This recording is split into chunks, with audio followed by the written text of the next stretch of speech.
Now minimize.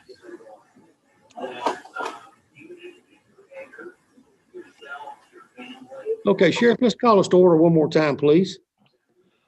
Yes, sir. Honorable Mayor and Commissioners, this commission meeting for February 22nd, 2021 is now in session. Mr. Anderson, would you lead us in prayer, please? Everybody bow your heads, please. Lord, we thank you so much for your love and mercy. We thank you for the guidance that you give us. We ask that all the commissioners here tonight that are assembled and making decisions, that they make the right decisions for our county. We ask that you keep out there and all our folks out there working hard. And thank you so much for all the folks who work so hard on the roads and keep everyone safe this past week. In the precious name of Jesus, amen. Amen. Go back.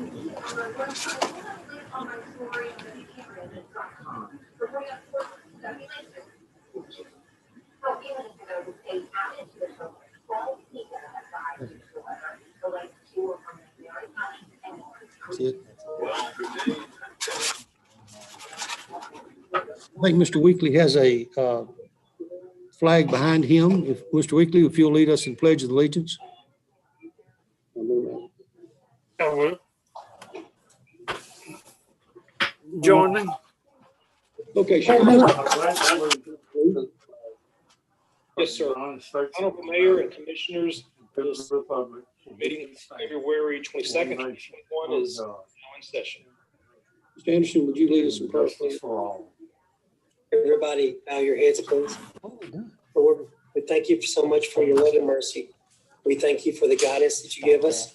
We ask that all the commissioners here tonight that are assembled and making decisions, that they make the right decisions for our county. We ask that you keep out there and all our folks out there working hard. And thank you so much for all the folks who work so hard on the roads and keeping everyone safe this past week. That face. Actually, my picture. Made an appearance. That face wouldn't be doing that if you weren't staying at a Verb over Lake County. Okay. We had trouble with YouTube. I'm sorry. Mr. Weekly, we're back to you again, I think. Mr. Weekly, Pardon? I think we're back to you. Yes. Go ahead and do the I pledge. thought we just did it. No, we had a mix up here. Okay. With YouTube. Let's do it one more time. Sorry. Okay, join me in the pledge. I pledge Allegiance to the flag of the States of America, to the republic for which it stands, one nation, under God, indivisible, with liberty and justice for all. I'm sorry for all the confusion. We had YouTube confusion. Mr. Gupta, will you call the roll, please? David Anderson. Gary Binkley. Ann Giroux. Here. Jim Williamson. Chris Gilmore. Connie Mayo. Donnie Jordan. Walter Weekly. Diana Lovell. Eugene Evans. Ed Greer. Randy Lyles. Two absent. Ms. Lovell should be joining us in a few minutes. If you'll watch for her, I'll let her in. If I miss her. Mr. Evans will not be with us tonight. He is not feeling very well at this point. Okay. I think everybody has started following the rules of what was sent out as far as Mr. Anderson. Mr. Anderson, we'll come right back to you. We have a motion on the agenda. Gilmore, you making a motion to approve? Mr. Gilmore, are you making the motion to approve? we have a second? Mr. Anderson? Anybody wish to add anything to the agenda? Anybody wish to discuss anything? If you do, please raise your hand. All those in favor of accepting the agenda, raise your hand. Is there anyone not in favor of it? Motion to accept the agenda has passed. We have a motion on the minutes. Motion to approve the minutes. Do we have a second, Mr. Anderson? Any discussion on the minutes from last month? All those in favor of accepting the minutes as presented, please raise your hand. Anyone not opposed? Anyone else wishes to not approve the minutes, please raise your hand. Declare the minutes have passed as well. It went off, Sydney. Mr. Anderson, where do you? Okay, so we worked on some rules for our Zoom meetings. Hopefully, we'll be done with the Zoom meeting soon. But this is just to help. I can hear it. Just a minute. I can hear it. This is just to help to have less confusion. So what we decided on doing was, like when Teresa Gupton, she calls the roll like she did, we raise our hands saying we're there. We don't have to speak. Also, the chairman will have Walter lead the pledge, and everyone else will be on mute. You can say the pledge, but you will be on mute so that he can lead the pledge, because it just sounds like mumble jumble when everybody's trying to say it. So we did that. We also, you raise your hand to make a motion. The chairman will call on you, just showing that you made the motion, and the person to make the second. Then also, if there's any issues, you raise your hand to be called on to speak on an issue. This is just going to make it easier for us to go through the meeting without a lot of disruptions or anything. So if you'll keep your microphones on mute during the meeting and raise it, when you're asked to have a question, that's going to help our Zoom meetings go a whole lot better. So is there any questions about that? Mr. Edwards. Mr. Greer, I'm sorry. I guess a vote will be the same as when she calls roll. You raise your hand to vote. Yes. Or no? Yes. That was the intent. Mr. Williamson? And this, When you're looking right now, can you see everybody? You have a view set where you can see every square of everybody that's in the meeting? Yes. Okay. The only person I don't see right now is I do not see Ms. Lovell. She's not in the meeting yet. And Mr. Hester, I don't have a picture of him. I've got his name, but I do not have a picture. Mr. Sharp just came into the meeting. They're the only ones without a picture. Mary Catherine, Tara, Cal's in, and Robert doesn't have a picture. Ms. Watson now has a picture. But yes, I can see everybody, Mr. Williams. Do I have a picture? Can you see me, Kathy? Yes? Okay. I can see you. Can you see me? Yes, ma'am. Mr. Chairman, Ms. Teresa. when they vote on something that has a roll call vote, how am I going to know what they're raising their hands for, yes or no, if they don't say something? The motion will establish that. It'll be like, are you in favor? I mean, the motion to accept or the motion to reject. So if his motion is to reject, we will say the motion is to reject. And then they will raise their hand as you call them, and their vote would be to reject the motion. Okay, and if the motion is to approve, when I call their name, they'll raise their hand. If they Right, disapprove, but they won't raise their hand. Right, the motion itself will declare what it's for, whether it's for or against whatever the motion is. Okay, thank you. Okay. Cal, did somebody else raise their hand? Mr. Anderson? and also just the other folks like Robert Hester, Tara Watson and those like Miss Dr. Beck and stuff, like if you'll just keep them on mute unless they need to raise their hand to say something, then that's just going to help it when you get to their section and everything for them to speak. Yes, thank you, sir. Yes, sir. Mr. Binkley?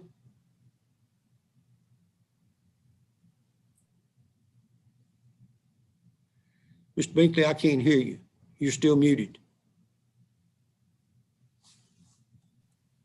Can you hear me now? Yes, yes. Okay, just one concern I have is that if we're in the middle of a discussion or the meeting, whatever, and someone drops out because of internet or whatever, that we pause the meeting and every effort is made to get that commissioner back online, whether it's Jason calls them and tries to figure out what's going on or somebody, but we pause the meeting to give them opportunity to get on. And we don't start a meeting until everybody's had an opportunity to get on. That unless somebody's called you, excuse me, and said that they're not going to be on or they're not going to show up, that's a different thing. But, you know, if they're trying to get on and can't get on, then, you know, we should pause the meeting until they have that opportunity. We agree, and we'll try to do that. The only one that's called in at this point is Mr. Lovell. Mr. I know Anderson? last month, Mr. Chairman, Yeah. last month, I missed quite a bit of the meeting trying to get on. And then I dropped off and then I missed part of the meeting trying to get back on.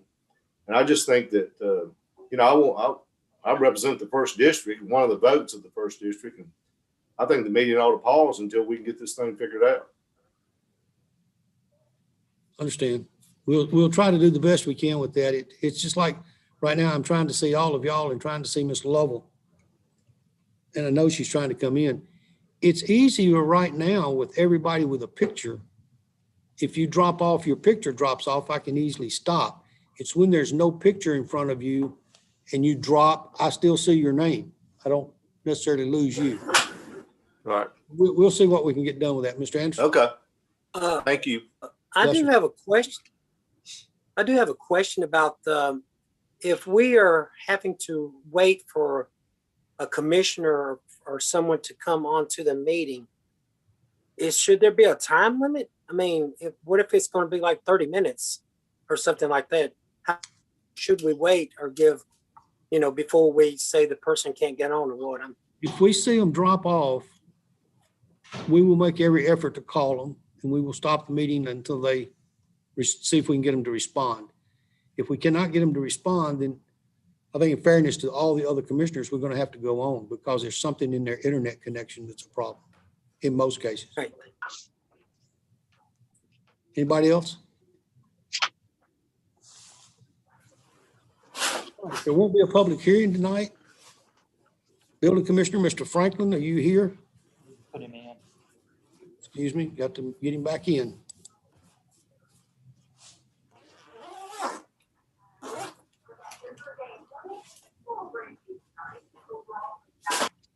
Mr. Franklin. We're all to you, Mr. Franklin. You're gonna have to unmute yourself. Okay, I'm here. Can you hear me? Yes. Okay. So there's no public hearing tonight. Really don't have anything on the agenda. I provided you with a permit summary report along with the other reports that we normally provide. So just be glad to entertain any questions if you have them. Anybody with any questions for Mr. Wilson? Not seeing any hands, Mr. Wilson. Thank you. Thank you. Mr. Mayor, where do you? Thank you, Chairman Jordan. 2 items for you, consideration in my section tonight. One is vote for the mayor's signature on the agreement between Cheatham County and Organizational Management Group. This is the company that did our salary study. And this would be an additional study of VSO salary study, their positions. And the second item I have for you is consideration of future open office space assignments at the Cheatham County Courthouse. So those are the 2 things I have for you this evening. Mr. Mayor, may I interrupt you for just a moment? Mr. Gilmore, you were trying to speak first. I just got a text from Miss Diana that she's still trying to get in and said she can't get in the meeting.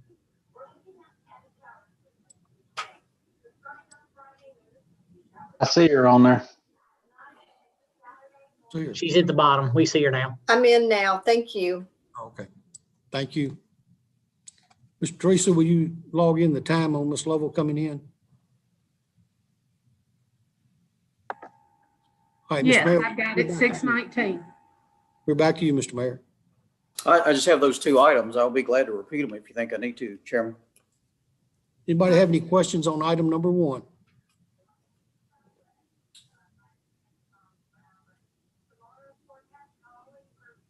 Don't see any hands go up. Do we have a motion on item number 1? Mr. Williamson, are you making a motion to unmute yourself, please? Approve. Mr. Williamson made a motion to approve. Do we have a second? Ms. Lovell has made a second to approve. Any discussion on it? All those in favor of approval of item number 1 under the mayor's part of the agenda, please raise your hand.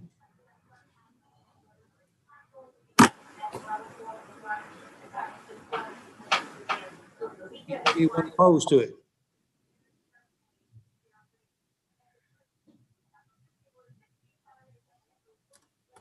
I'm sorry, Ms. Teresa, call the roll because this will require an expense.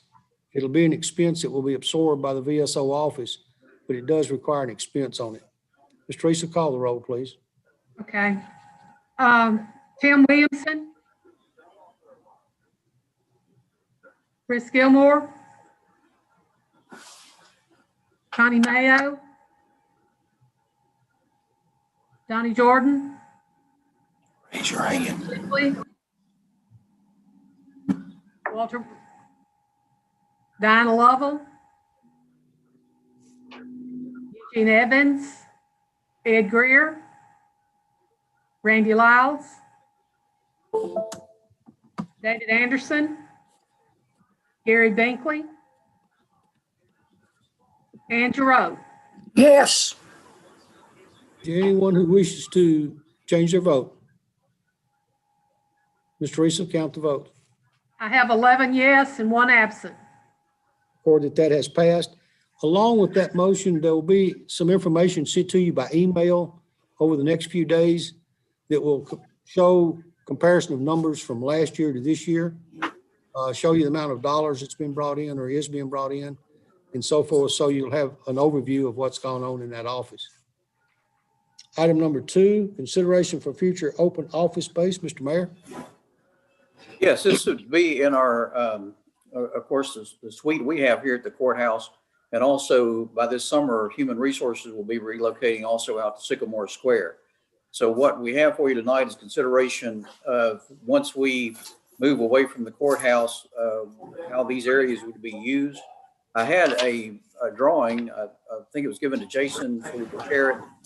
May make a little bit more sense on the drawing, but it's the two main areas, the mayor's office that's currently here and HR, which is the front office here at the main courthouse on the first level right at the front door.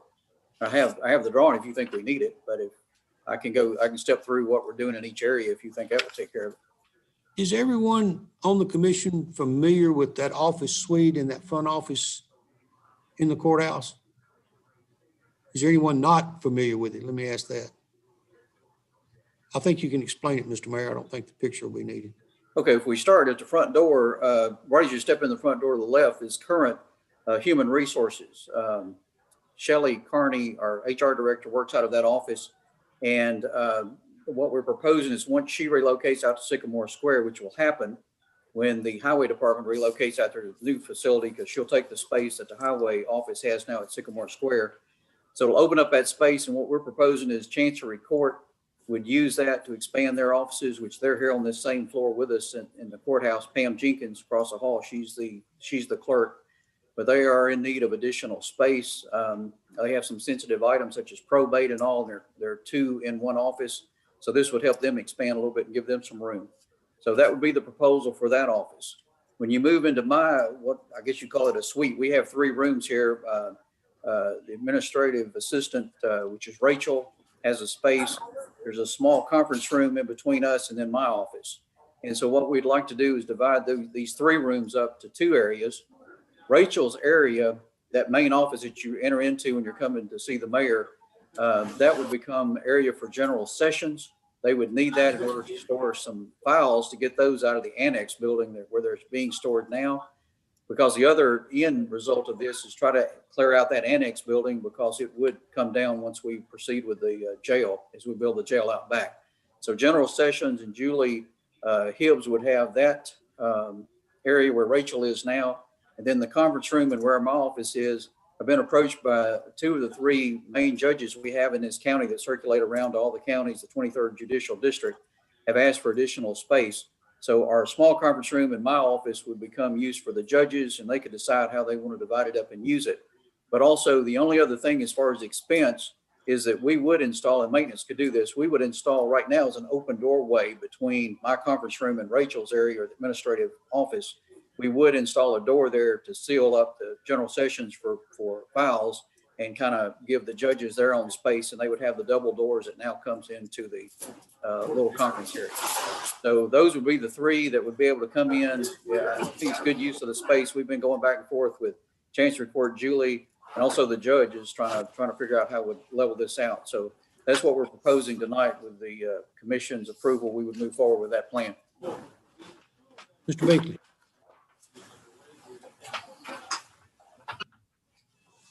Mr. Chairman, can you hear me? Yes, sir. Mr. Mayor, when you talk about storage for general sessions for Julie's files, I guess, is that correct? Julie Hibbs? I understand, yes. It's files she has now in annex. Okay. Yes, How many other rooms in the courthouse does she occupy for storage of files? And I guess my concern is that if we do this, will that room be sufficient so that she can empty out other rooms that can be used? Because I know she used a lot of different areas around the courthouse for storage of files.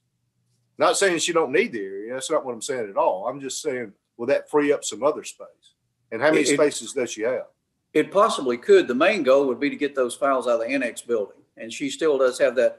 Y'all built out additional space for her over the existing security area out here a few years back to expand her office area. Right.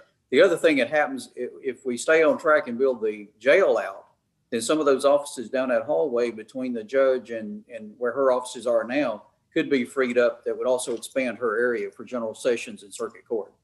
So as things settle out, the other thing that would come in long-term would be with the build out of the jail. And if 911 relocates to the new jail that they're looking at right now, if that happens, then we've got the basement open. And that's where a real prime area for file storage should be.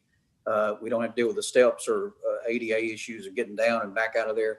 So that would be another area that we could definitely have for file storage and possibly open this back up. With this plan, I'm proposing with the area out here that general sessions would take now, by putting that door, those files could be moved at a later date once all the dust settles and have another office here on the main floor. Because I don't really like using that for storage, but it will get us through getting those out of the annex building. And Julie may decide that she want to use that as an office and use something upstairs as storage. I don't know, but it would give her some more space to definitely get those files out of the annex building. That'd be the end result that we're going for. It'd be good to know how many other offices she occupies for storage, and whether or not we can consolidate it all into one room. Are you going to bring this to capital improvements? I know with office space, it usually goes through capital improvements. Do I need to put it on the agenda? Are you going to? I was just bringing it to the commission, see if y'all had any concerns about it. Okay. Typically, it goes through capital improvements. Mr. Chairman, if that's it doesn't. I'm not asking that it goes through capital improvements. I'm just saying that's been the protocol that we've used on any kind of office space. If the commission wants it to go through capital improvements, I'll be glad to meet you there next month with it. It is where by the end of April, we'll be moving out, and of course our space would be opening up. So I'm trying to give a heads up to these folks so they can start planning too to move around. So it wasn't trying to avoid capital improvements. I just thought this was pretty basic of what we're doing, existing space. And since it only including a door, if we were been putting walls up or something like that, definitely I'd have been to your committee, Commissioner Binkley. Well, Mr. Binkley is correct. And Mr. Mayor, I did not say anything to you about that when we was talking today, and I apologize to you. It is a thing that we have said all space would go through capital improvements for assignment of space and for a discussion of that. So I do think it needs to go back to capital improvements. If you don't have any objections to that at all. We will do that next month. I'll I'll put- withdraw it. We'll take it to capital improvements. Any other questions Okay. of the mayor's office? Anybody? Yes, sir, Mr. Williams. Has anybody else mentioned needing any office space? I mean, are they the only ones, or is?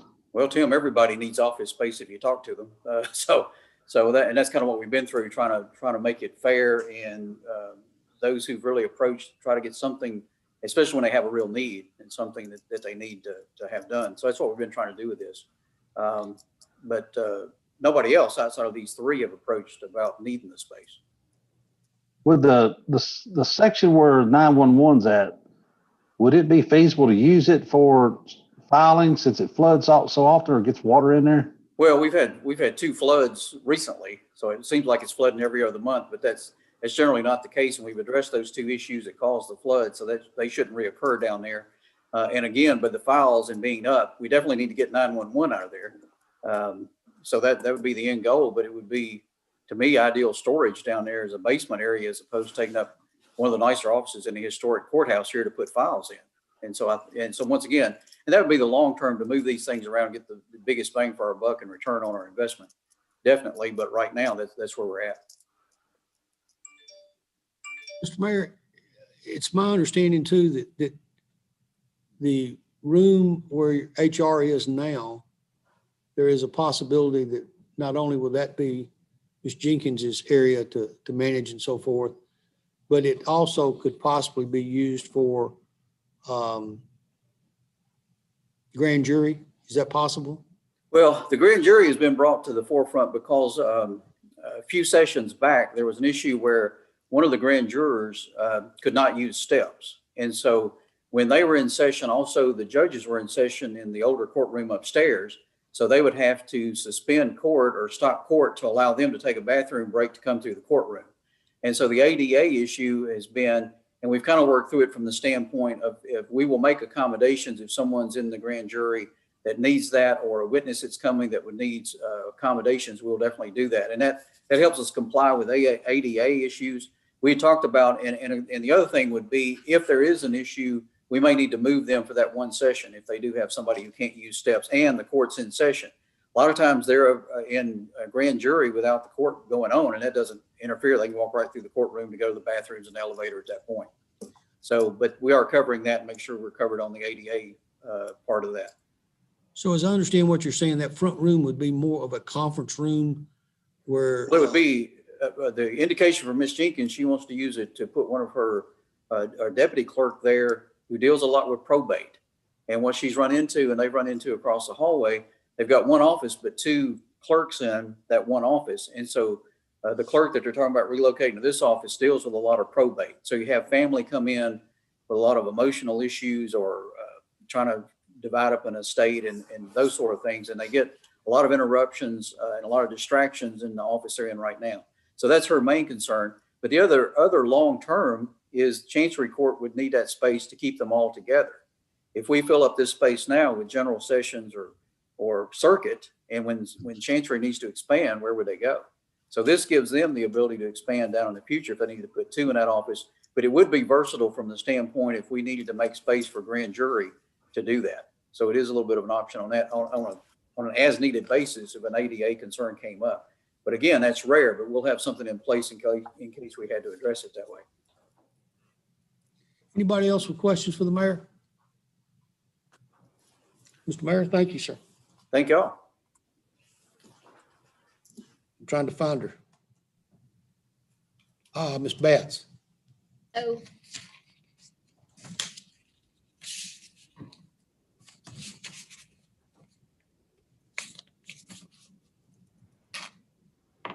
All right, are you ready? Yes. Okay. Item 1, budget amendments, county general, jail, $327.40. Other operations, $332.62. Other operations, $249. County buildings, $213.31. Sheriff's Department, $9,904.67. South Cheatham Library, $8,500. Juvenile Court, $400.10. Economic and Community Development, $13,951.44. Election Commission, $3,273.50. Contributions to other agencies, $66,000. Senior Citizens Assistance, $7,537.13. Employee Benefits, $115,000. Veteran Services Office, $600. Budget vote was 5 yes, 0 no, 0 absent. Funding source various. Do we have a motion? Mr. Greer, motion to approve. Mr. Anderson? Second. Mr. Binkley, it's yours. Just one question on the ECD money. Does that mean we're hiring an employee for the ECD director? Yes, Is that sir. what that is? Yes, sir. And his budget, I guess, for next year, are we going to fund that through the budget? The money's there to cover it? No, this is, it's 100% funded by the Joint Economic and Community Development Board. They reimburse the county. Okay. That's all I have, Mr. Chairman. Thank you, sir. Anyone else? We have a motion to approve and a second. Anyone else? Call the roll, Ms. Teresa. Ed Greer. Randy Lyles. David Anderson. Gary Binkley. Ann Giroux.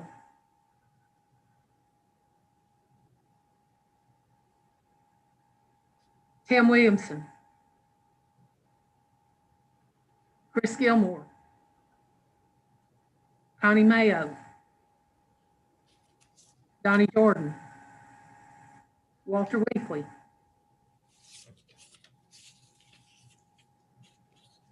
Diane Lovell. Eugene Evans.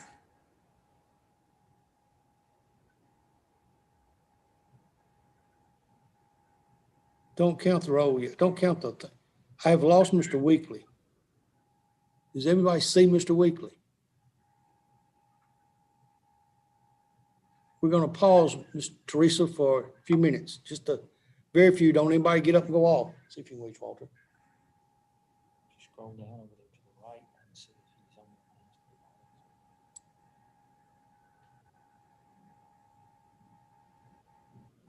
I do not see him at all.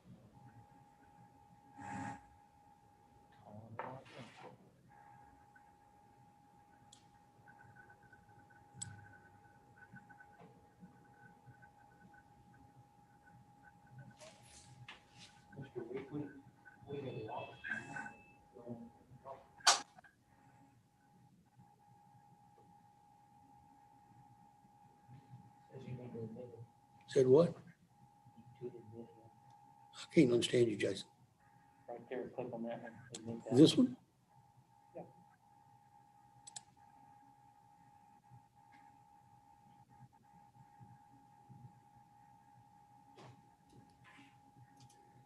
I do not see him. You see him? Is there a window full of it? He's Cheatham.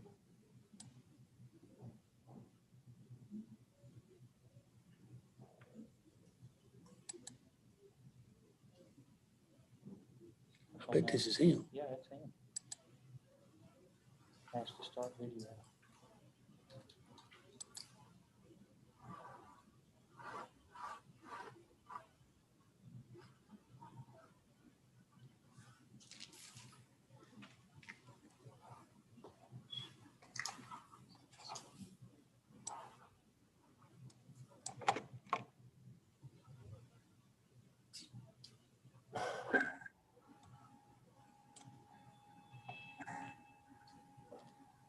I do not see him.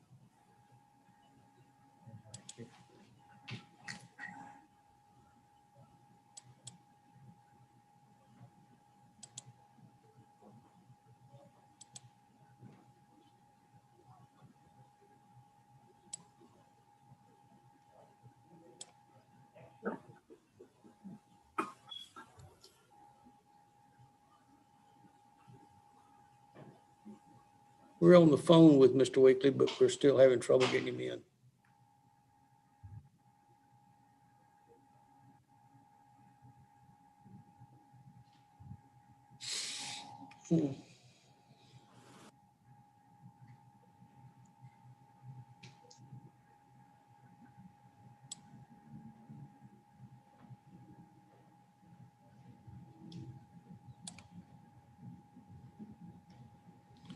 I don't see him.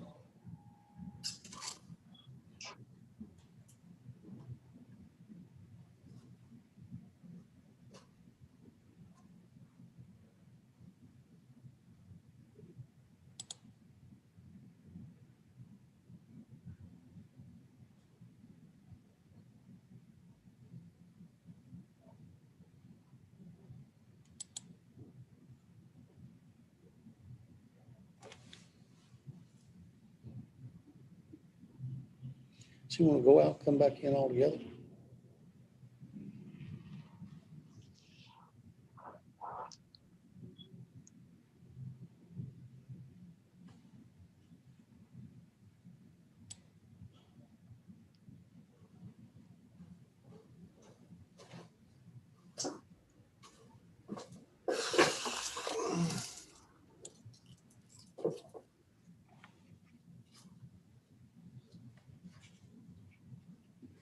Trying to rejoin.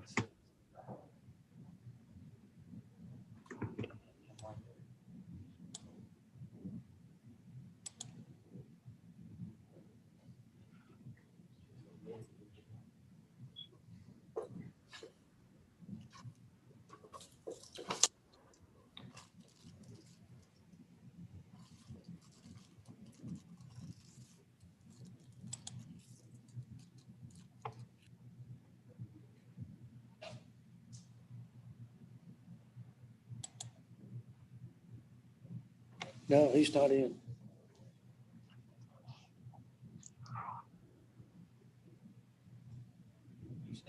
No. And I can't let that person, whoever that person is, it acts like they're in.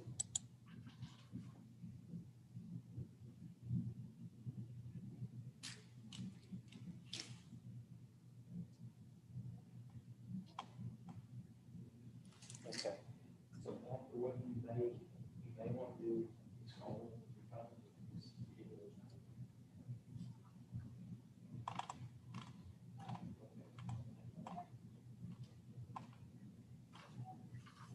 So you're gonna make an attempt to come in with his phone? Mr. Weekly's gonna make an attempt to get it back on with his phone. We'll give him a minute to try to get back in. See, it's not even showing those people are blacked out because there's Sandrine.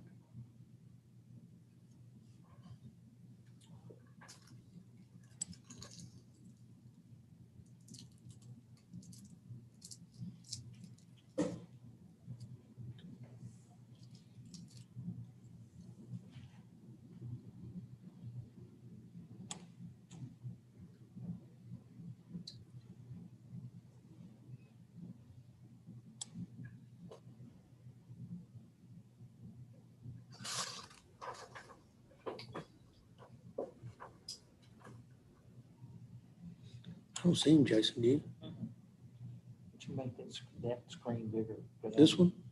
Yeah. No, go back. Go back.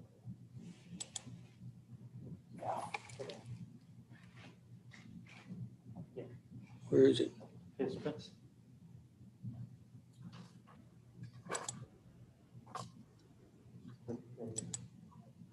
Put the middle one. Get in the corner and drag down. There you go.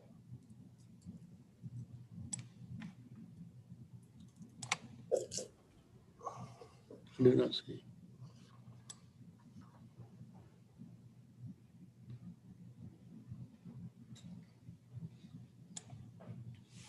Trying to get the number and call in. Do what? He's trying to get the number and call in.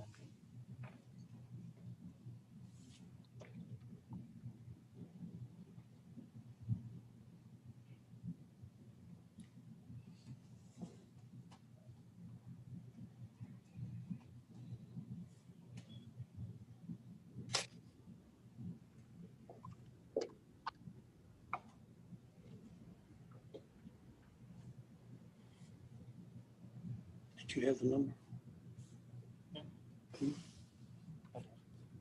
Pardon me? I don't have the number. Where'd Chris go?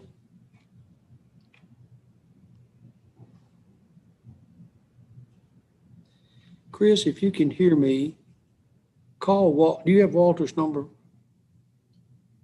No, sir. Mr. Anderson, do you have it? Yes. Call Mr. Weekly and see if you can give him the number to call in on his phone with, if you have that. Do you have it? Yes, sir. Okay, please do that. None of us have it.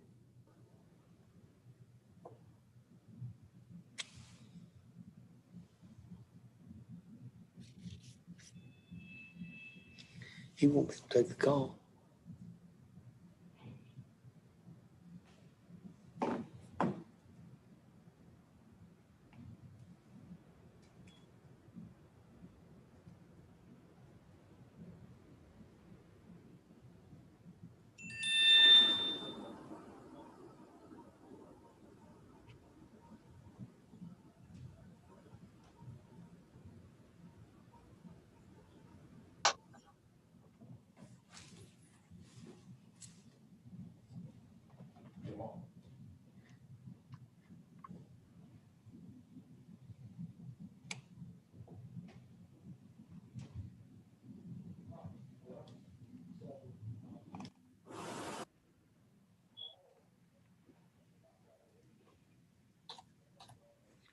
Anderson, were you able to reach him?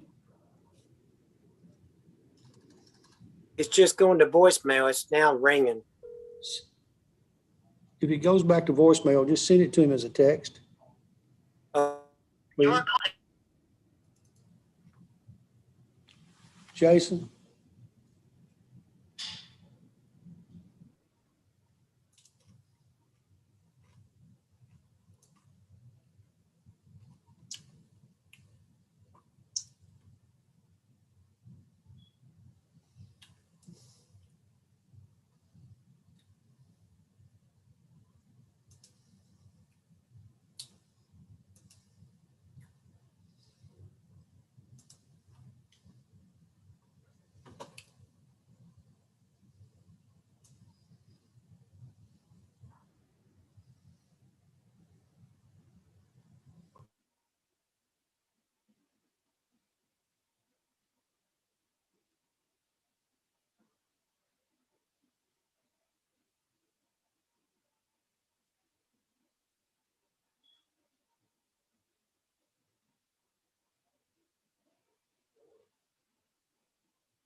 Mr. Chairman,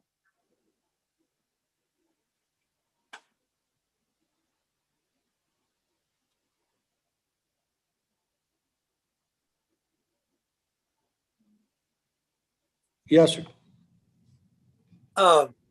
I can't get a hold of them, and I don't have the We've Zoom information now. reached him. He's coming in now. Okay, good. Thank you, sir.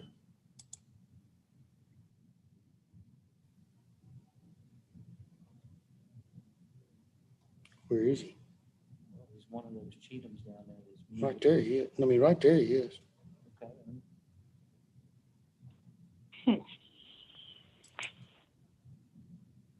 Put in waiting room.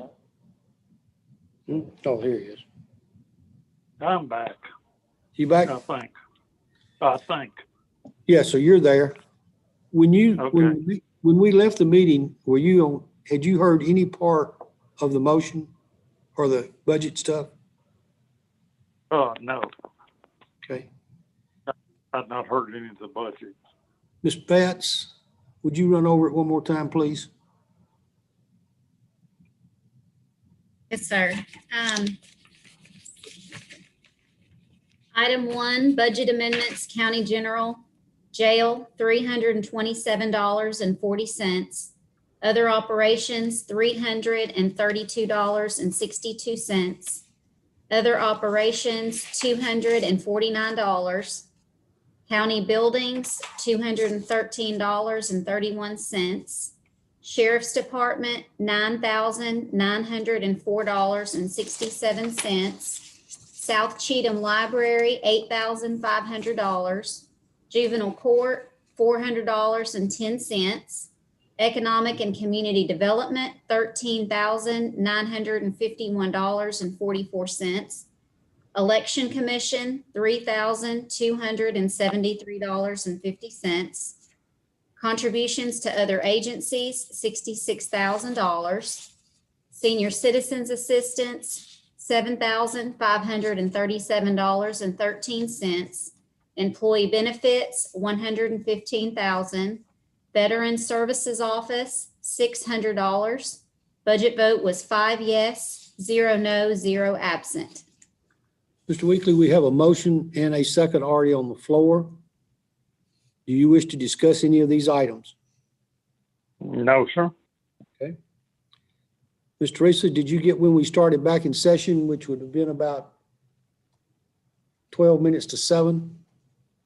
Yes, sir. Okay. Call the roll, please. Walter, you will have to speak on yours. Okay. Ed Greer. Randy Lyles. David Anderson. Gary Binkley. Ann Giroux.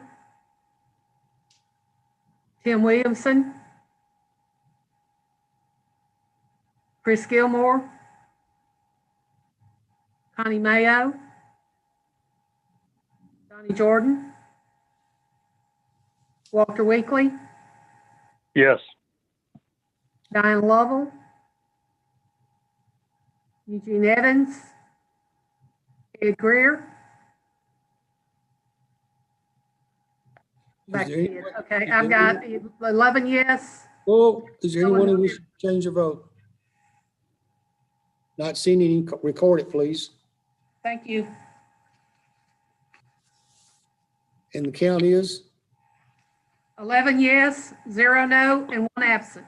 That has passed. Ms. Batts, we're back to you again. Item 2, budget amendments, County General Fund and General Capital Projects Fund. Transfers out, $4,067.26. General Administration Projects, $4,067.26.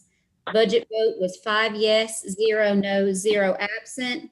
Funding source, Veterans Services Office Reserve. Do we have a motion? Is your motion to approve? Yes, I see her shaking her head, yes. Is there a second? Mr. Anderson makes a second to approve. Any discussion? Anybody at all? Call the roll, please. Diane Lovell. Eugene Evans. Ed Greer. Randy Lyles. David Anderson. Gary Binkley. Ann Giroux.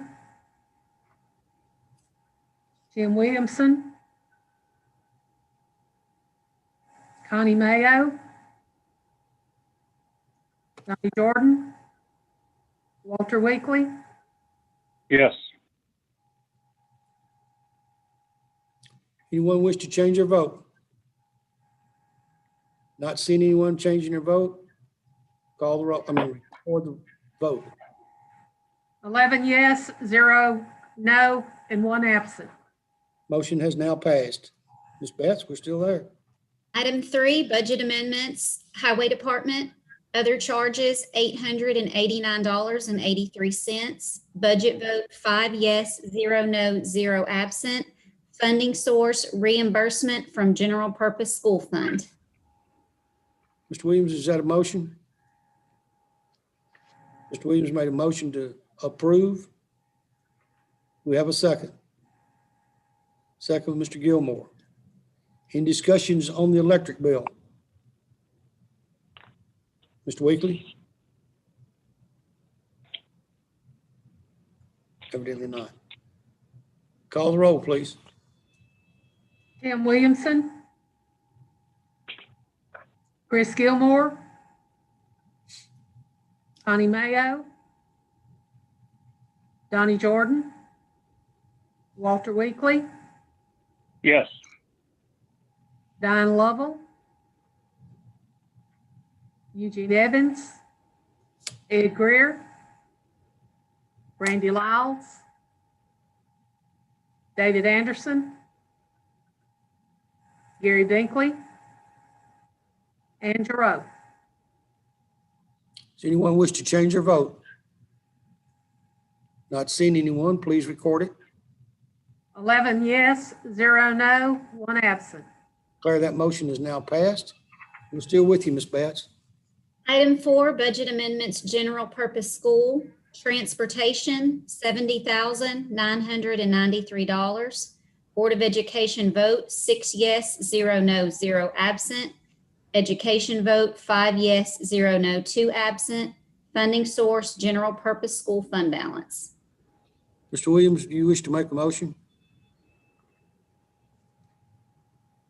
Motion to approve by Mr. Williamson, second by Mr. Anderson. Anybody wish to discuss the issue? Mr. Williamson. Turn What your was the mic. exact amount on that again? $70,993. Sorry, Ms. Betts. It's okay. Anyone else? Any more discussions on it? Dr. Beck.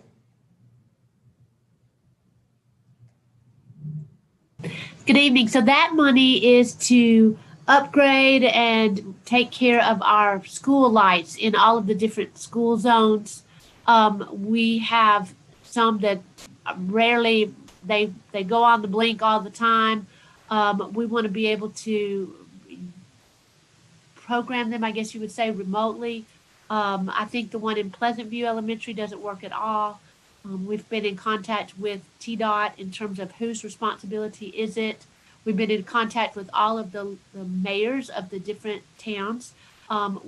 We've asked them if any of them would be willing to make donations, but we've got to go ahead and get these fixed. So that's what this money is for. Anybody with questions for Dr. Beck? We have a motion on the floor to approve. And a second. Ms. Betts, last question I have is, do we know what the school unappropriated or unapproved, unassigned fund balance is? It's 5.5 million. Dr. Beck, is that correct? Dr. Watson, is that your understanding? I think that, I don't have the numbers in front of me, so I don't want to say yes or no. Dr. Watson, can you verify that?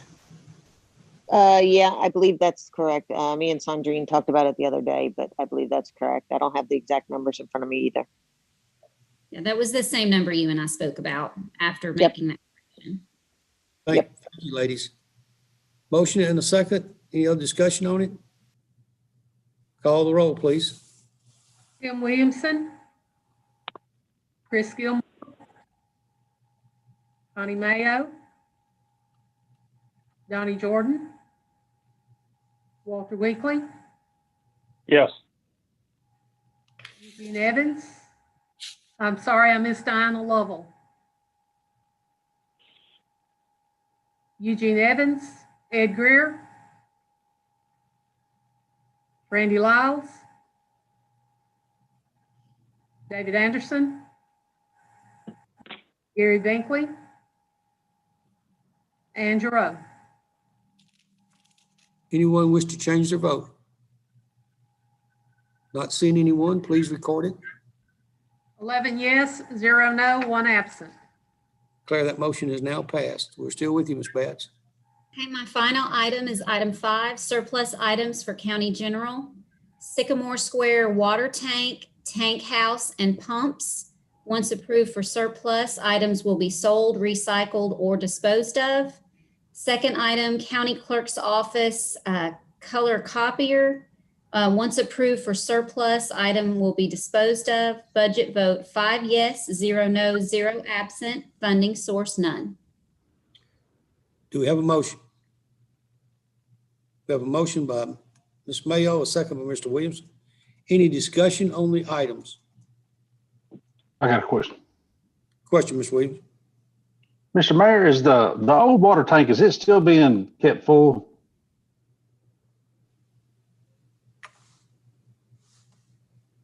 Commissioner Williamson, it's down. We haven't drained it totally, but we've turned it off where it's not filling back up, because it would, when it would go down, automatically fill back up. So we've done that to not increase any water. But so I don't know how much it may have gone down. I don't think we've completely drained it yet till we figured out what we're going to do with it. But we are totally, all the fire suppression systems at Sycamore Square on the big Ashland City water tank you see up in the air now. So everything has been switched over. So we're in really good shape with that. And no longer have to worry about the leaks and all we had at the tank.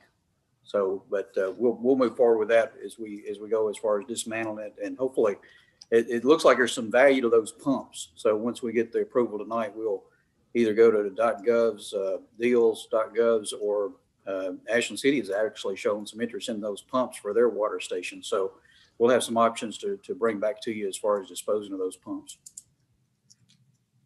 Mr. Williamson? That's all. I just seen it. I seen it spewing water the other day about halfway up. I was hoping we wasn't still putting water in it. No, once it goes below that level, it'll quit spewing because we're not filling it back up with water. But that's one of the main problems we needed to get on that other tank, as you saw firsthand. But so no additional water is going in there as far as costing us water bills. Thank you, sir. Thank you. Ms. Beck, Dr. Beck. We were under the we were thinking that tonight y'all would approve or vote on the bonus, and so I heard Ms. Batts say this was the last thing to be voted on, but that was also done in the committee, the education committee, and so we were wondering what happened to that on the agenda. Mr. Williams. That's coming up in the education committee section. Okay, good. Thank you. Anyone else? All those in favor of disposing of the equipment the way it's been presented, please raise your hand.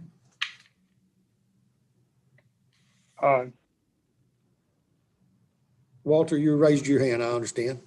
Anyone opposed to it? Anyone does not wish to do that? Not seeing any hands go up? Sir? I'm in favor of it. Okay. Not seeing any hands go up, declare that motion to remove those items has passed, since it involves no money. Ms. Batts, anything else? No, sir, that's all for me tonight. Sales tax still holding up? Yes, sir. We're at a 15% increase. Thank you, ma'am. Anybody with any questions for Mr. Williamson? Is it being separated how much taxes we're getting in from e-commerce? I'm not sure about that. That would be through the trustee's office, I believe. Mr. Mayor, do you know anything about that? I don't have a complete breakdown. I know there is some impact there because of the way the state changed the law and the distribution a couple of years ago. And that's one reason we're seeing the increase, but also we're seeing the increase because a lot of people are buying at home and having it dropped on their porch rather than going to brick and mortar stores surrounding counties or Nashville or Clarksville. So we are seeing some good positive, and it looks like we'll sustain and keep going with that even after the pandemic's over, because a lot of people have found that, and a lot of people got in the habit of doing that now, which is good for us in the county for sure. Does the state have a breakdown on that at all? I just get the overall totals. I haven't seen an actual breakdown of what we're getting from e-commerce versus brick and mortar in Cheatham County. I can ask for that and see if it is available anywhere. I've never seen it, but I'll be glad to reach out and see if someone's got it available. Well, since, I believe I'm right, since this is the first year we've had the e-commerce tax, it'd be nice to know what that is. To see how that's going to stack up with everything else. Because that could fluctuate some, I guess. We don't have any history on it. It's the reason I think it's being asked. Mr. Williams, does that answer your question? Anybody else? Ms. Betts, thank you. Mr. Mayor, thank you. And Mr. Bly. I don't have anything tonight. I'd be happy to address any questions anyone has. Anybody with questions for Mr. Bly? Not seeing any. JT? I think Mr. Williamson had a question. Oh, I'm sorry. I apologize, Mr. Williamson. Thank you. Mr. Williamson? This may be a question for Road and Bridge, but I'm going to bring it up. Over on New Hope Road, it goes over into the Davidson County side. But every time it snows, we get tractor trailers stuck in there. It's always on the Davidson County side to get stuck on, but they come from the Cheatham County side.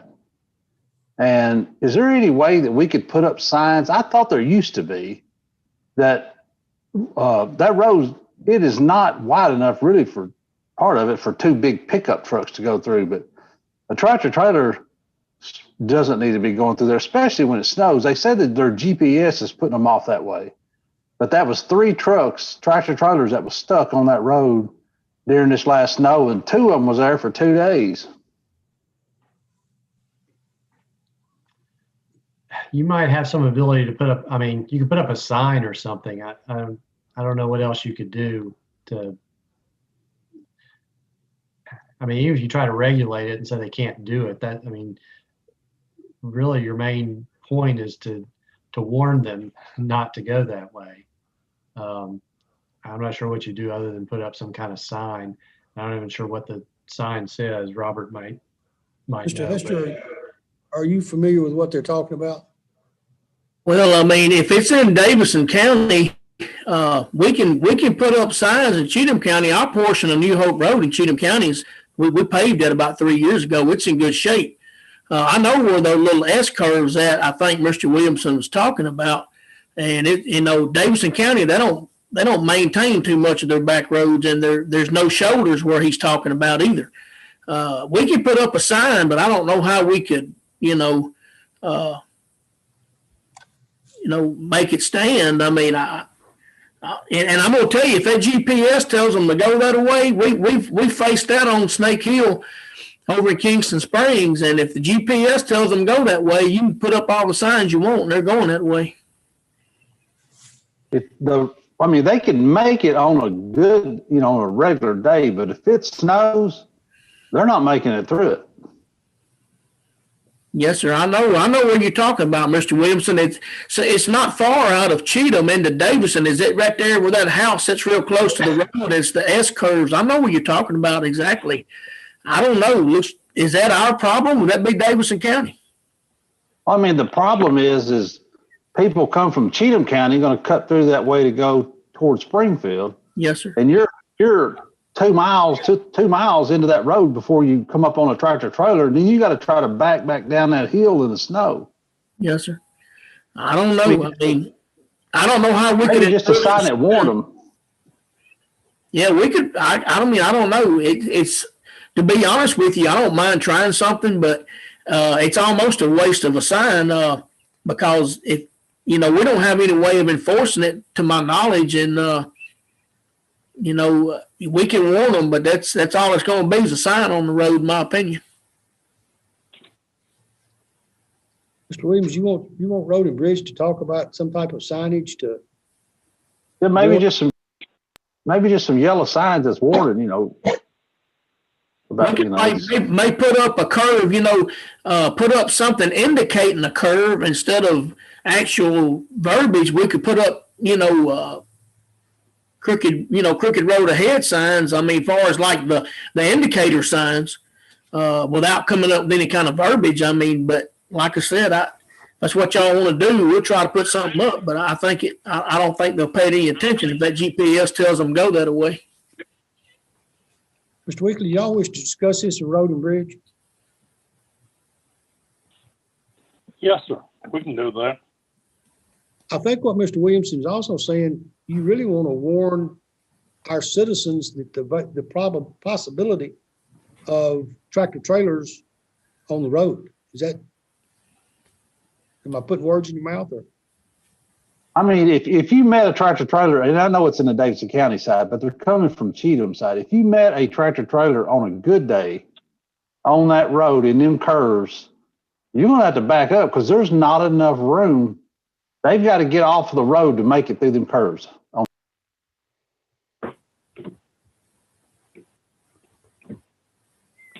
We can discuss it at the next Road and Bridge Committee. Let's do that. Let's send it to Road and Bridge and see what comes back next month. I don't know if we got, I don't know that we have time to advertise one for March. Maybe it have to be April. So we have them the first Thursday of the month. We got till the next snow. Hopefully that'll be next year. Yeah, amen to that, brother. Is it, I guess, where I'm going is, isn't that a standing committee that meets the same time every month? No, sir. We have we have to have one a quarter or as needed. We don't have to meet every month. Okay. Okay. Anybody else with Road and Bridge? Anybody else with any of that? Mr. Bly, thank you, sir. We are to other county officials. And we've heard from everyone there. Ms. Teresa, do you have anything? No, sir. I'll accept. Hester, Mr. Hester, do you? No, sir. I'm good, Mr. Chairman.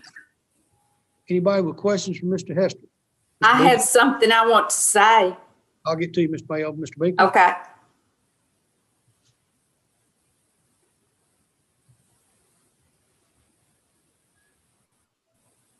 Mr. Binkley. Okay, can you hear me now? Yes, sir. Question for the clerk. When they email out the packet, is there any way they can do that individually to the commissioners? Because the way I dig through email after email trying to figure out where that packet's at. Maybe I just don't know what I'm doing, but it seems like to me that if somebody replies, then it kind of gets lost in the, I don't know, in the email some way. I went through 4 or 5 emails before I finally found it today.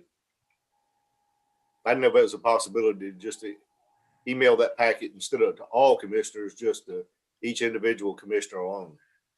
I just threw it out there as if we could do it, fine. If we can't, or somebody teach me how to identify which one the packet's in. I had the same problem. See if we can do it. The solution to that, though, truly is if you respond, don't respond to all. Just respond to the original starter. If Abby is sending it out and you respond to Abby only, then she's the only one that gets the response and it doesn't attach all those names and everything. But if you respond to all, then everybody on that long lengthy email is going to get the same response. And that just ties up everybody's stuff.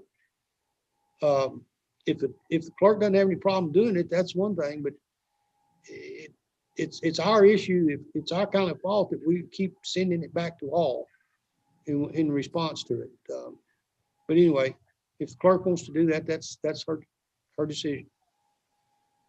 We'll see what we can do. Okay. Thank you. Where were we? We were. Mr. Hester didn't have anything. Mr. Weekly, you have anything Road and Bridge? No, we did not meet. Okay. Sheriff? Mr. Greer? I've got a question for Robert. I was just wanting to ask about the signs on around the access areas. We have ordered them, Mr. Greer. We found out that we could order them already made cheaper than we can make them. So they're on order, partner. Good deal. Thank you, Robert. Yes, sir. Mr. Anderson? Mr. Anderson?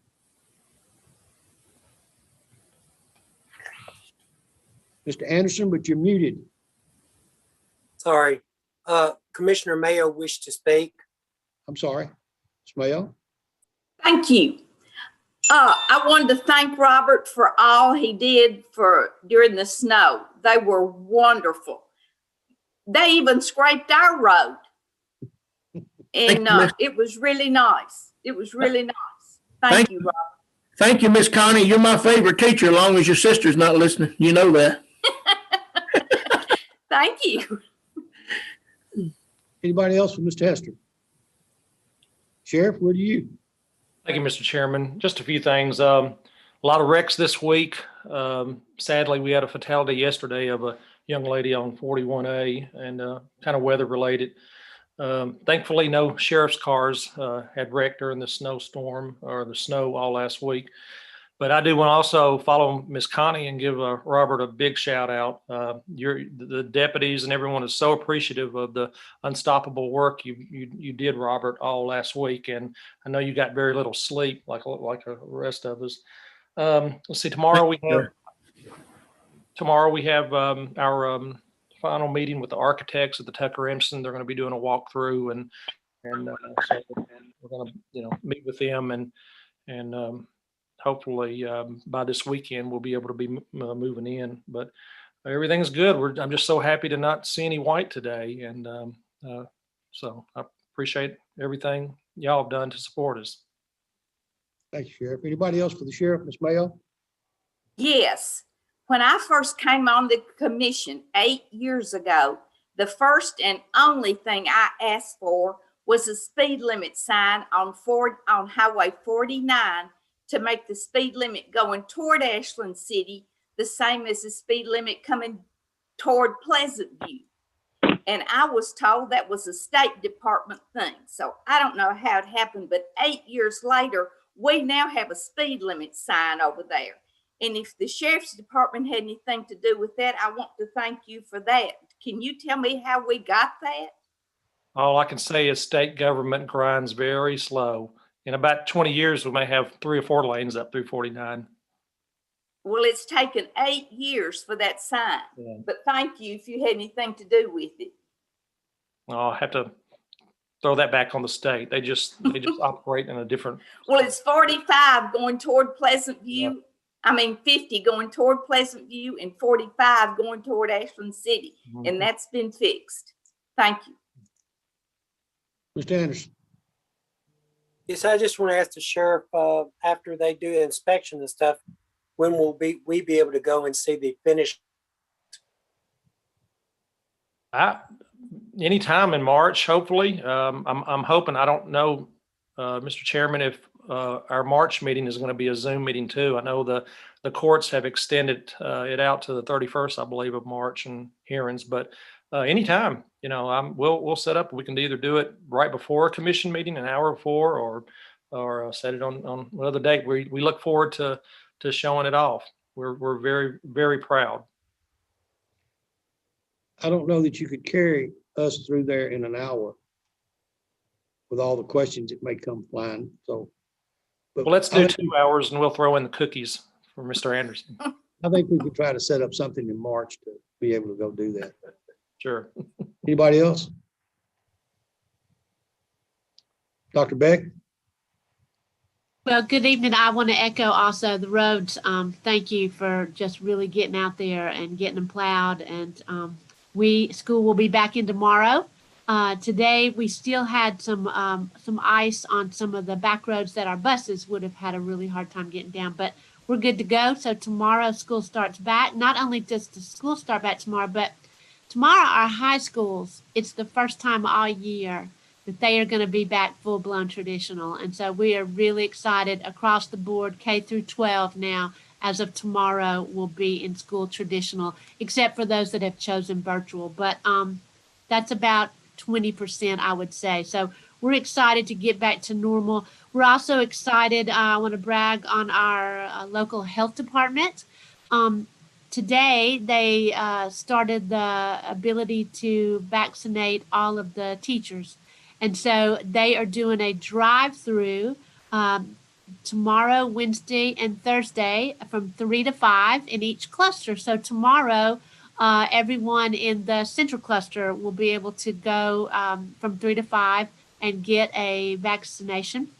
And then on Wednesday will be the northern cluster, and on Thursday will be the southern cluster. So teachers are really breathing a sigh of relief to be able to get this. This is a turning point for us. It really, really is. And we feel like once we can get that second round of vaccines, that we can all breathe a sigh of relief. We can all feel better about being in the schools. And so anyway, it's some really good news along those lines. We're ready to get back to some normalcy. Questions for Dr. Beck? Mr. Anderson? I like to say, I'm so excited to see going back to the traditional model, getting all the students back in the schools. Y'all have done a great job. I know this has been a rough year, but I look across our country and see where some of these schools, and because of whatever, where they're not even still in any form. So we'll appreciate what Cheatham County School District has done to get our students back into schools, and all our great teachers and staff and principals. Y'all have done a job. Thank you. I will certainly relay that to them as well. I'm very proud too when you see on the news and you hear the families pleading and begging for the school districts to let their kids back in. We're really proud that we are trying to go full force. Mr. Williamson? Dr. Beck, next time you want to make one of them snow videos, remember we was out of school a week when you did that.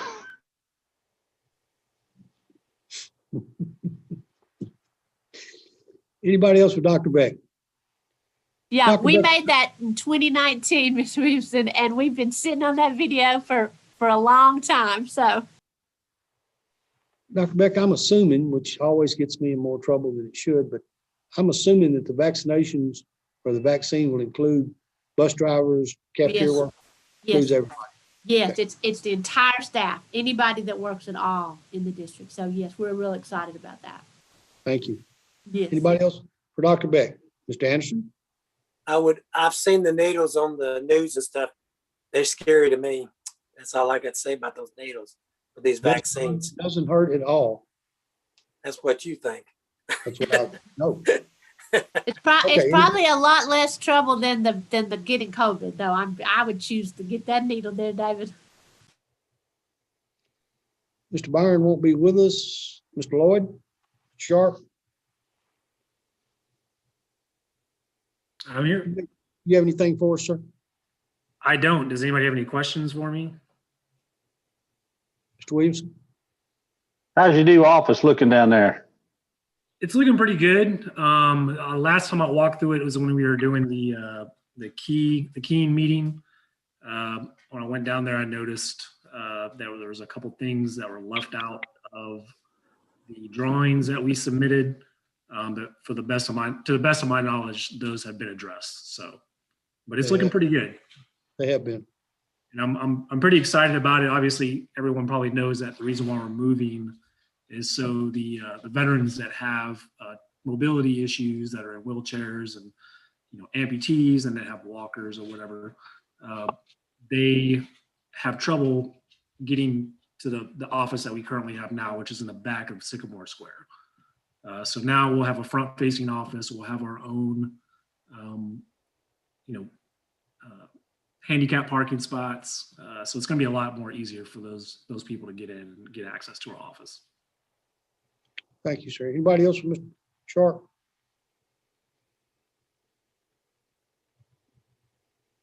Well, there's somebody out.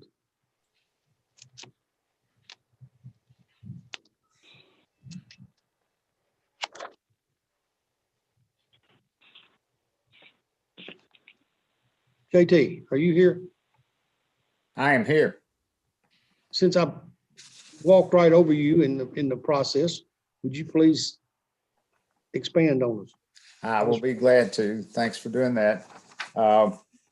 We have a new company has moved in the old Kinder Morgan building, which is up on 41, and that's a Premier Printing. They're just getting in there, just getting their equipment installed, but I've met with them and I think they're going to be a good addition to our community as well. We've currently got 9 projects underway. Some of them have been around for a good while, and then there's some that are brand new. And staying with the fashion that I like to keep the funnel full with projects and hope to get 20% out of the funnel.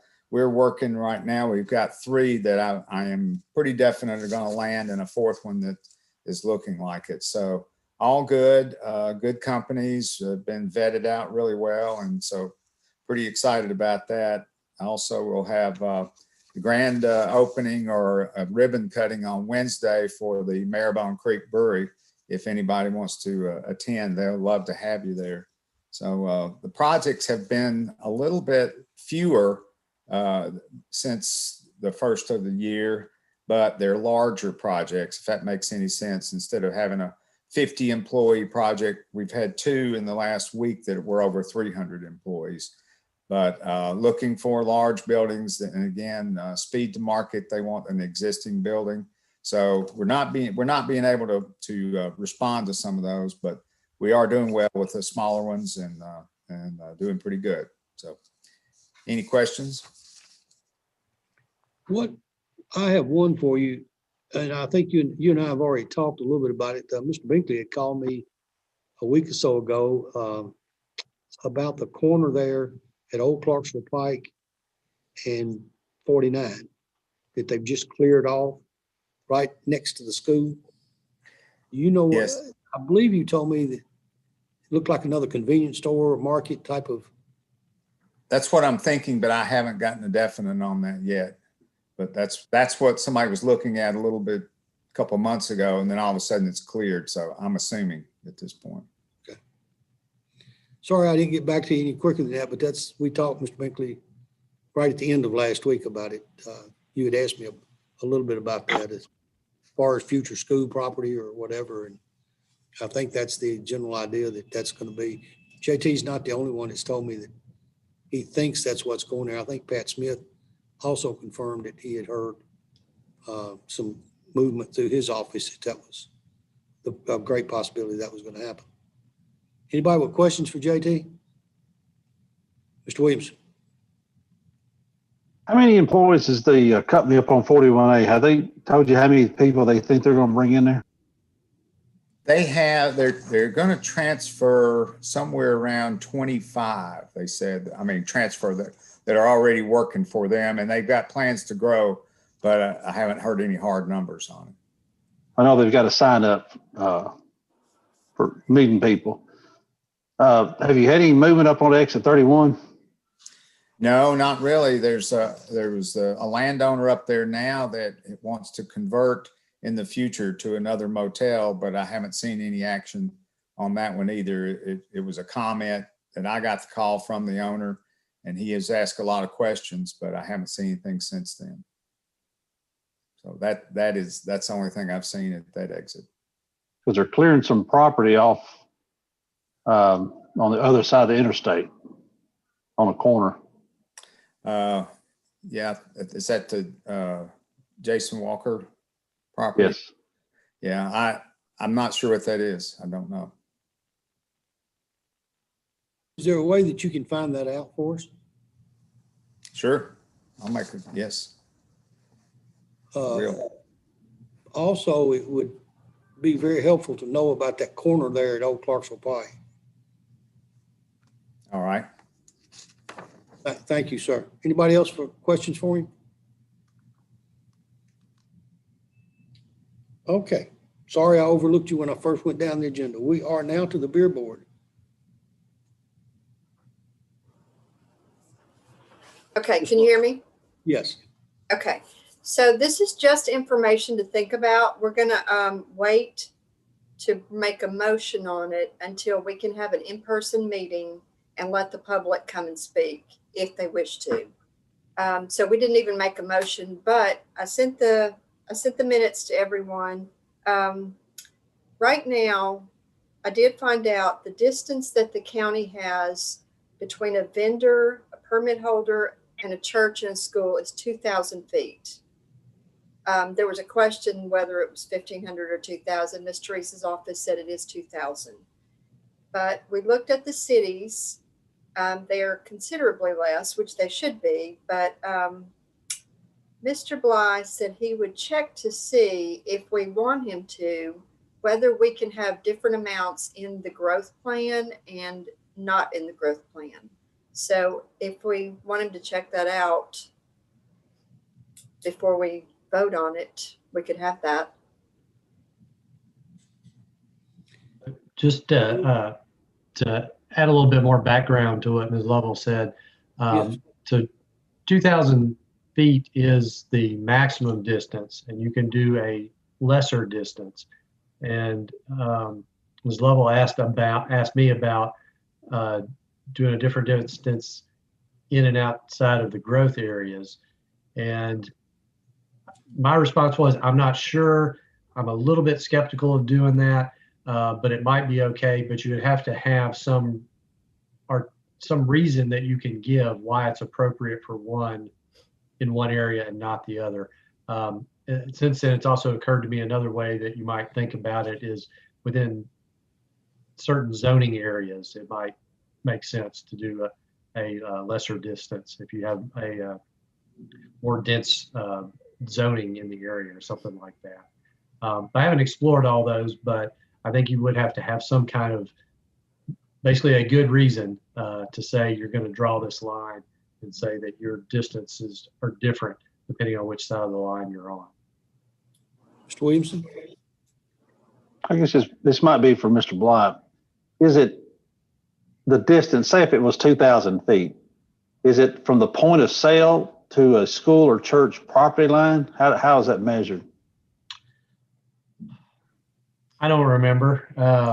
I forget exactly. I don't remember if it's door to door or. It's building to building. Okay. Yeah, it's not property line to property line. I know it's not that. One of the reasons we need to, JT, are you still out there? No. One of the reasons that I was asking him about that corner lot is if we are going to, and if we do change this, then and if there is a market going there, that owner of that market needs to know before he starts the building, because he could miss it by 3 feet. He could miss it by 2 feet. I can see he could miss it 6 inches. I mean, he could be 6 inches too close to a school, which would be real easy there. And kill a lot of his market issues. That's the reason I think that we need to know what's going there if possible, if we are going to even vote to change this. Mr. Mayor. Mr. Jordan, that lot that you're talking about, the city has already moved to bring that into the city limits of Pleasant View. So it'll probably be a city issue for Pleasant View and won't even impact the county. I have a question about that because I proposed that to Mr. Bly a week or two ago. At one point, the cities could just reach out and annex whenever they got good and ready. Can they do that now? There's a process that they have to go through. I mean, it's more than just, I mean, in the old days, it was just passing an annexation ordinance. And so there's a whole process and establishing a plan of services. But there also, I think, if I remember correctly, there's some exceptions too. So if you're just bringing in like one parcel and the owner agrees, you may not have to go through the whole process. So it's fairly convoluted. So you have to look at it on a case-by-case basis to see what the requirements are for a particular piece of property. And it sounds like they may be looking at just bringing in one piece of property. Well, the corner is not, Mr. Mayor? Yes, sir. That intersection there is not inside the city limits yet, is it? Three of the sections are across the street where that strip goes down to that little strip center. I think there's a hair salon place, and then that corner, of course, the other corner, and then the corner with the car lot. All three of those corners are inside the city limits. Once you get to this corner, it's not, but it's considered according to the city and the city attorney, because she discussed it with the city board of aldermen, Pleasant View, is that since it's an adjoining property, they could look at it as a standalone property. And somewhat like the attorney Bly there had mentioned, this property owner appeared wanting to come inside the city. So it would be very easy to add that to the city limits. There it goes again. Okay. Anybody else with Mr. Bly or the beer board? Insurance Committee, Education, Mr. Williamson? Yes, sir. We voted in the Education Committee for the school board had voted to give each one of the employees of the school system a $1,000 bonus. And we'd voted to move it to the county commission. They're going to need $680,514 is what they've approved right now. And that was an estimate. But I wanted to bring it to the commission and vote either yes or no to allow them to take that much out of their fund balance. And if it was going to run more than that, the overage, I guess they would have to bring it back next month. But they're wanting to do this bonus, and that's what the school board approved to take out was $680,514. Are you making that as a form of a motion? Yes, sir. Motion to approve. Do we have a second? Mr. Greer. Discussion, Ms. Lovell? Dr. Beck, would you want to elaborate on that any before we? The bonus is really just a way to say thank you to all the employees. We were able to save a bunch of money when we went remote last spring. After March 13th, we never went back to school last spring. And so we were able to save a bunch of money. And so we wanted to, it's been, I can't say it enough. It's been a tough year, and we had some that chose not to come and work and said, we can't do it. And we wanted to say thank you to all, and bus drivers, everybody, to say thank you very much. We have the money to do it based on savings from last spring. And so I just would appreciate if y'all would join me in thanking these heroes. They truly are. Mr. Williams, I'll be right back to you. Ms. Lowell? I think Dr. Beck just answered my question. It's every employee. Every employee, yes, even part-time and full-time. Many of our bus drivers are part-time, and so we wanted to say thank you to everybody. Thank you. Yes. Mr. Williams? Dr. Beck, the state approved $244,500 for a salary increase. Yes. Now, are y'all gonna add that to it? It's gonna be a total of yes estimated at $925,041. Now, yes. next year, will that $244,500 come back to y'all again? Okay. No, I wasn't shaking my head. That is a starting point for salaries in our budget going forward. And so, yes, that money was only to be used for certified staff, for teachers. And so we felt like everybody needed a thank you. And so we added that. It could be given in a lump sum, a one-time sum. So that's what we added to that to be able to give everybody the bonus. Mr. Baker? Now this total $925,041. Y'all are not going to put that in your budget next year under salaries, are you? That amount? It has not been determined what we're going to put in salaries. Certainly, it is our hope to be able to give raises in this budget. We did not give a raise this last year. And so we have not determined what will be put in. We definitely, I will say this, at our retreat, our board asked for what the cost would be for 1% raise, 2% raise, 3% raise, 4 and 5, just as a starting point. So we haven't engaged in those discussions yet. They're upcoming. So I can't really speak to that in terms of what we will put for increases in salaries. Yes. Mr. Williams? Mr. Bly, with us taking this $685,514 from their fund balance, there's no way that could affect the maintenance of effort since it's already in their fund balance, is it? Well, that's what I was going to say. It was already in the budget last year. And if I'm understanding this right, it was in the budget. It didn't get spent because of the changes because you weren't operating schools, basically. So it was already in the budget. So it doesn't really, it's not an increase. You had already. It is savings. Last year.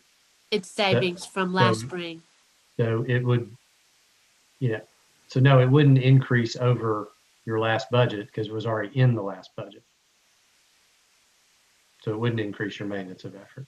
Mr. Binkley, were you wanting to say something? I mean, why wouldn't you wait till after we go through the budget process to make sure that you have money to cover next year's budget? Well, I mean, we won't finish the budget process honestly until July.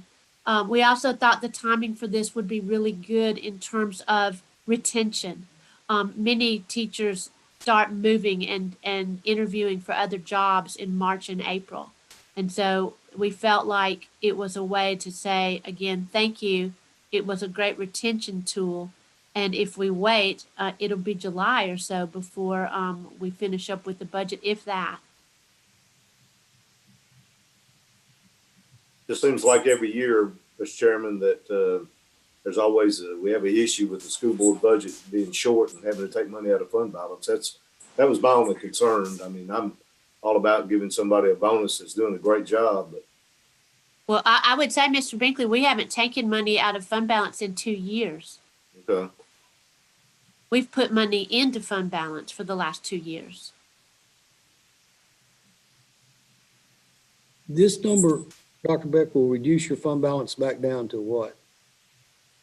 I apologize. I don't have those numbers with me. Certainly, maybe Ms. Batts has it. This has been discussed in terms of what is on there. Possibly Sandrine can computate that right now. I just don't have the numbers in front of me. I apologize. Ms. Bass, do you have any idea?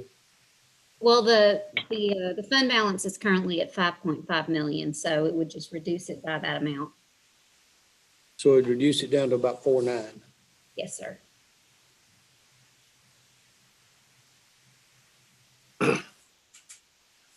Dr. Beck, what does the present year look like?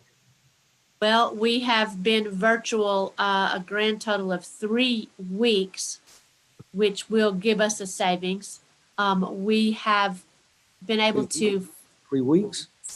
Yes, there were 2 weeks after Christmas that the numbers in the county were so high. So we did not go back in person for 2 weeks. So coming back after Christmas, the first 2 weeks were totally virtual.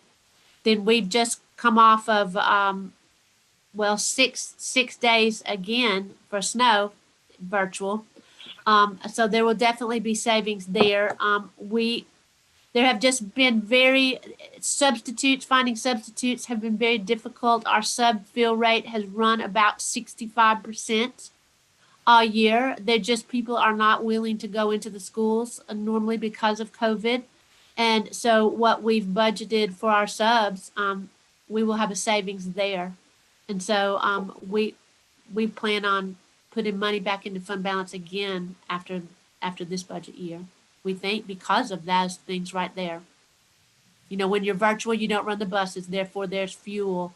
You don't run we turn the heat down somewhat. And so there's just savings across the board. Mr. Williams? I don't want to, Mr. Binkley asked about taking money from fund balance. I think last year we did approve money to be taken out of fund balance to balance the school budget. Yes and no. So we did. We had to take it out of fund balance to balance this budget, but we asked for it was like $400,000, but we put almost $2 million into fund balance. So I guess yes and no. We were able to save that much from being closed the whole fourth quarter last year. And then of course they cut BEP. So yes, we had to balance it with the 400, but we put 2 million in. So I guess yes and no. So, and also on the bonus, that's $1,000 in their hand. Yes, it after is. taxes and everything. It is. It's in their hand. That's their net.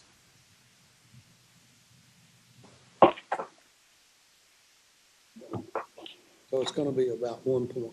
It's gonna be about 1 point. And it's gonna be another 300,000. Okay, So the amount that you have figured, the 900, I've done lost it now. That is But- grossed Hold up. on. The That amount is grossed up, Mr. nine hundred Williamson. 25,000, that's gonna cover everything. The taxes, everything. Yes. Yes. Mr. Chairman, yes, sir. Dr. Beck, you said you put 2 million into fund balance because of the COVID. Are you expecting your budget to need that 2 million back in the upcoming school year budget?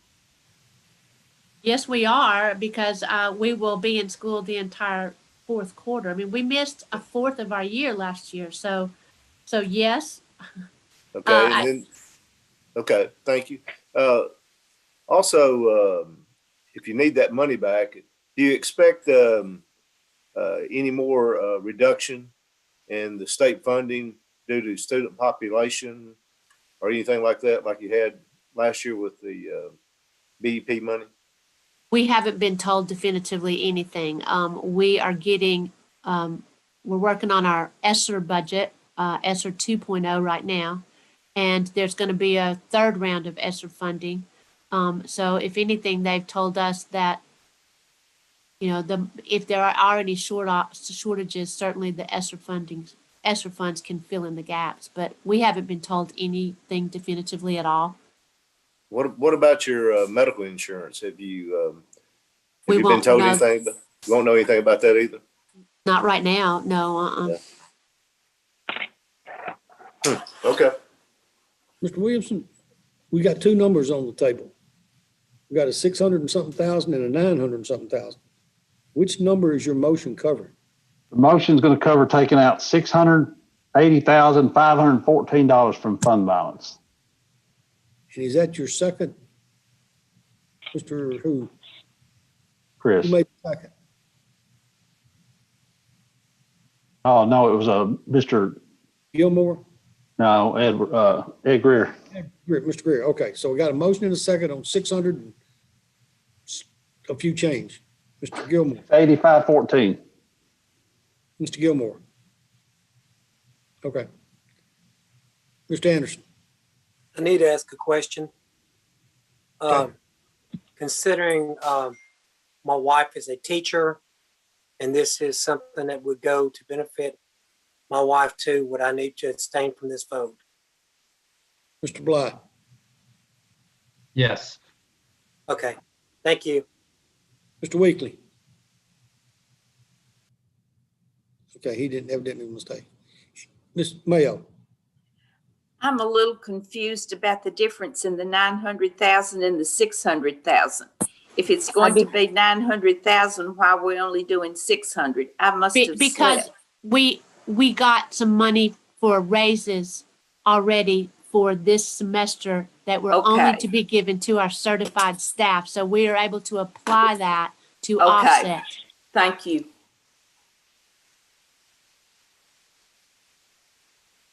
anybody else? Mr. Williamson, So we're voting to take 680,514 from fund balance. They also got 244,500 from the state. That's how they come up with the 925,041. Right. But we're voting on 680,514. anybody else with questions? Call the roll, please. Kim Williamson. Chris Gilmore. Connie Mayo. Donnie Jordan. Walter Weekly. Yes. Dinah Lovell. Eugene Evans. Ed Greer. Randy Lyles. David Anderson. Abstain. Gary Binkley. No. Ann Giroux.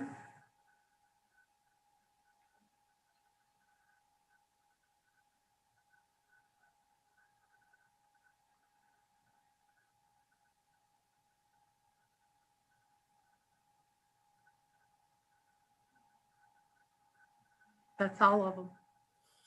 Anyone wish to change your vote? Record the vote, please. Have 9 yes, 1 no, 1 absent, and 1 abstention. Declare the motion has passed. Anything else, Mr. Williamson? That's it. Anybody with questions for the Education Committee? Thank you. Emergency Service did not meet, but we intend to meet. Dr. Beck, Yes, sir. but your light came on. Oh, I don't know why I didn't say a word, but I will take that moment to say thank you. Thank you very, very much. I know it'll be greatly appreciated. Thank you so much. Thank you. Emergency Service did not meet, but right now the intentions will meet this coming month to deal with the issue of the other fire station, waiting on, make sure that we got the information back from Austin B. Capital improvements, Mr. Beakley?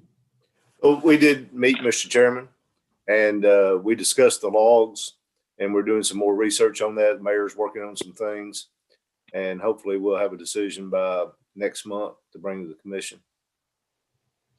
Calendar and rules, David? Yes, we did meet. First of all, I'd like to say everybody done an absolutely wonderful job tonight with our new rules set in place. And I think it's going to help our meetings when we do these Zoom meetings. As far as the Zoom meetings with the chairmen of committees, that's up to you if you feel you need to put those in place. But it's more for the commissioner meeting where you have a lot more folks who will be on the Zoom. Also, I'd like to put in form of a motion for the resolution to approve the plaque for the Donnie Kemp's family and everything. All y'all should have that resolution, everything that the mayor sent out and everything. So I put that in the form of a motion. Are you seconding that, Mr. Beakley? Yes. We got a motion and a second on the plaque for Donnie Kemp's family. Any discussion on it? Did everybody have a chance to look at it? With word. All those in favor say aye. Raise your hand. I'm sorry. Anyone opposed? The ayes have that, or the hands have that. Anything else, Mr. Anderson? Well, we will be doing a work. The mayor's going to put together the. Say that again. A work session, April, May, for the redistricting. I never can say that word right, but maybe the mayor can say something about that, and that's all I have. Mr. Mayor? Oh, Mr. Mayor. Oh, there you are. Yes, sir. What was the question? His question was about the redistricting and. Yes, we have, we've been notified here in the last week or so, the census numbers are now delayed till after July of this year. And some indication it may be actually September. So we've been working, I spoke today, at least through email, with Pam, the elections coordinator or administrator that we have in the county, try to get everything lined up. So as soon as we get those numbers, we'll get to work because it looks at this point like all counties will be under the gun to try to get that done within 3 months if they're not going to release those numbers till September. So we're lining everything up so that we can hit the ground running as soon as we get the numbers. But they have been delayed from when just a few weeks ago, we were thinking they would be in by April or May of this year. And now it's after July, the end of July. And they said it would be, it could be actually September, but at least after the end of July would be the earliest they would come out that we've been told right now. But we'll stay on top of it to make sure we get it done as soon as we get some numbers. There's a train of thought going that we would have a total commission workshop on how that process works. And then decide at the end of that, or even the next month, whether or not we wanted to do it as a whole body or whether we wanted to form a committee to do it. But I think for those that have never been involved in it, it's worthwhile looking to try to get an understanding of the complexity of the problem, because it's not as simple as just moving 50 people or 25 people or 40 people. And it gets a little cumbersome when you're trying to balance these things out of where these people have to come from. So I think what will happen is as we approach May for certain, we will try to have a whole county commission workshop and Election Commission and others will break down how you go about actually doing a redistricting of people to balance out the districts, whether or not we're looking at a 7th district or not, what it's going to take, where these people are coming from. You have to sometimes move people from an area that doesn't seem logical because that's the only area you can get that many people from. And that's what you get into complications with that. When I say illogical, that the people don't have anything to do with each other in those geographical areas. I'll give you an example. Greenbrier, across the river, Greenbrier is in the 5th. Am I right, Ms. Lovell? Yes. Okay. They do more things probably on the upper end of Greenbrier, top of the hill. They probably do more things in Ashland City than they do at Pilgrim. So you end up splitting people up that don't logically associate with each other, per se, and that creates an interesting battle line. But it's the only way you can go about getting enough people into some of these districts. Anyway, we'll wait till we get closer to the numbers the state's going to give out to try to put that together. Somebody's trying to say something. Anybody? Mr. Weekly? Sir? Well, your little light came on. That's the reason I thought you was going to say something. Nope. Not hearing anything else? Oh, Anything I else? have something. Yes, ma'am. I'm sorry. And I'm going to bring it up during this committee because this is the one we've talked about it in so much. I think you all got an email from Crystal James of Silver Ox LLC. They're a sanitizing company and they're based in Pegram. And they have a cleanup day set up for Sam's Creek on this Saturday. I'm not sure how well they've gotten the word out, so I'd appreciate it if all of you would kind of share that on social media. But I'm also going to try to get them to come to a calendar rules meeting so we can discuss doing this countywide and get a lot more involvement in it. Mr. Anderson. They did contact me also, since I have the Facebook page, Faces and Places of Cheatham County. And they asked me if I could make sure I get on there. So we'll try to get that posted on there and encourage folks who wants to go down there and be a part of that to do that. And that would be a great thing if we could do that countywide. We have talked about the more of a trash pickup stuff in the county to help encourage our residents not to throw trash out and to make a difference, to make Cheatham County a more beautiful place to live. I think it's a great thing. We just don't have a great way of advertising anymore with the Advocate gone and the Ashland City Times not really being local anymore. There's just not a great way to get the word out to everybody on both sides of the county, both ends of the county. Anybody with questions for either one of those? Thank you, Mr. Anderson. We are to the Tech Committee. Mr. Gilmore, anything? Road and Bridge, Mr. Weekly. We did not meet. Industrial Development Board, not here. Any other new business? Do we have a motion to accept the consent agenda? Motion by Mr. Lovell, second Mr. Anderson. Any questions on the consent agenda? All those in favor of the consent agenda, raise your hand. Is there anyone opposed to the consent agenda? Raise your hand. Declare the consent agenda has passed. Any announcements or statements? Ms. Lovell. Mute. Mark, question. Are we meeting by Zoom next month too? I would like not to. Me too. I would like to put us back together.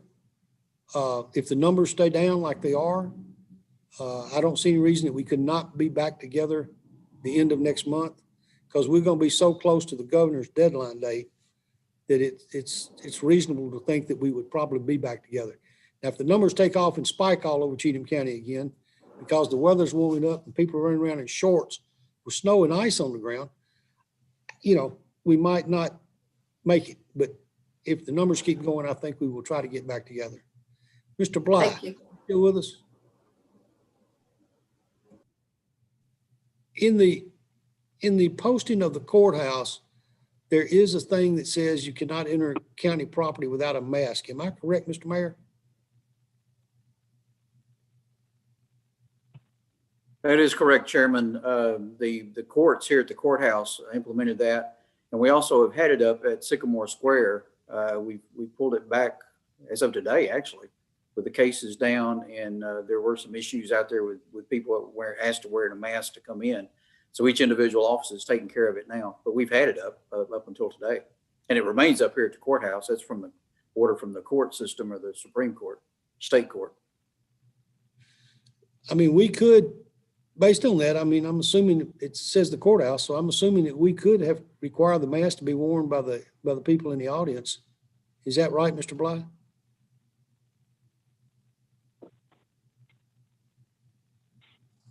Can't hear you. Yeah. I believe that's right. I would have to look, but if it's been ordered by the judges, I think it applies to the courthouse. And the judges have done it pursuant to the Supreme Court order. So I think that applies even outside of the time when court's in session. Okay. Would you double check on that? Sure. That would make, I think some people in the group feel a little bit safer as well. Anything else? We have a motion to adjourn? Motion. Motion, Mr. Weekly, second. By Mr. Edwards. Greer. Anybody else? All those in favor of adjournment, say aye. Raise your hand. Anybody opposed? Hands up, have it. Thank you, because this has not been the easiest thing in the world, but it has gone a little smooth. Thank y'all. Good job, Mr. Chairman. Everybody have a good night. Stay safe. Thank you, Mr. Chairman. Thank you, sir. We are adjourned.